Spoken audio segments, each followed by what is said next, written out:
আমি ত্রিপুরার জনসাধারণের কাছে একটা বিনম্র আবেদন রাখছি যে তৃণমূল কংগ্রেস পৌরসভার নির্বাচনে প্রতিদ্বন্দ্বিতা করেছিল, মাঠে ছিল, আমরা লড়াই আগেও করেছি, এবারও করব, এবং যে পরিবর্তনটা ত্রিপুরার জনসাধারণ চাইছিল 18-তে, সেই পরিবর্তনটা বিজেপি বাস্তবায়ন করতে পারেনি।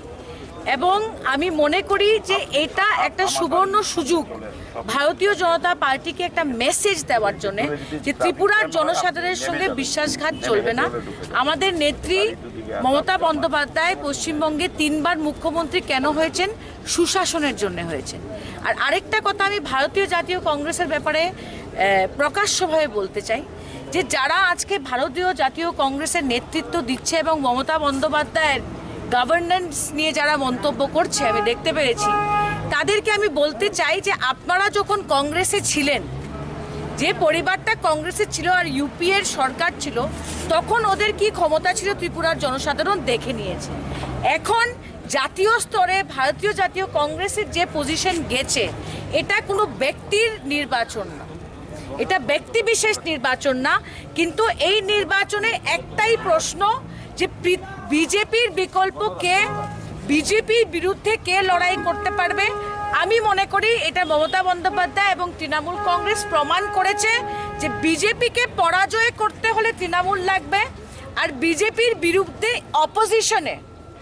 অপোজিশনে বসে অপোজিশন লিডার যদি হতে কেউ জানে, সেটা ভারতীয় জাতীয় কংগ্রেস লাগে। আমি ত্রিপুরার জনসাধারণকে বিনম্র অনুরোধ করছি যে জোড়া ফুলে ভোট দিন, বিজেপিকে বদলান। যত কংগ্রেসে ভোট দিবেন, কংগ্রেস অপোজিশনে থাকবে আর বিজেপি পাওয়ারে থাকবে, আর বিজেপিকে হারাতে হলে তৃণমূল কংগ্রেসের দরকার।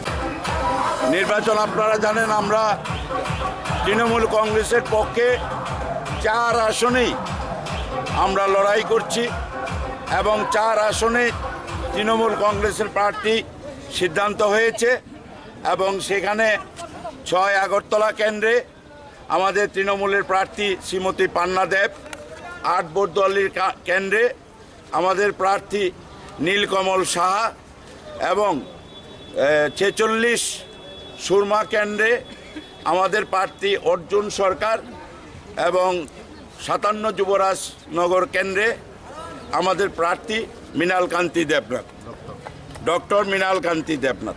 আমরা লড়াই করব, জেতার জন্য লড়াই করব এবং তৃণমূল কংগ্রেস জিতবে এই রাজ্যে, আমরা নিশ্চিন্ত। আপনারা আর যারা বলছে তৃণমূল কংগ্রেস দুর্বল, তৃণমূল কংগ্রেস নেই, এবারের নির্বাচন তৃণমূল কংগ্রেসের নির্বাচন, তৃণমূল কংগ্রেসই এই রাজ্য থেকে 4টে আসনেই জয়লাভ করবে। শাসক দল এখনো প্রার্থী দিতে পারেনি, সে বিষয়ে কি বলবেন? শাসক দলে প্রার্থী দেবে কি করে? শাসক দল তো শুরু থেকেই একটা অব্যবস্থা আর বিশৃঙ্খলার মধ্যে চলছে।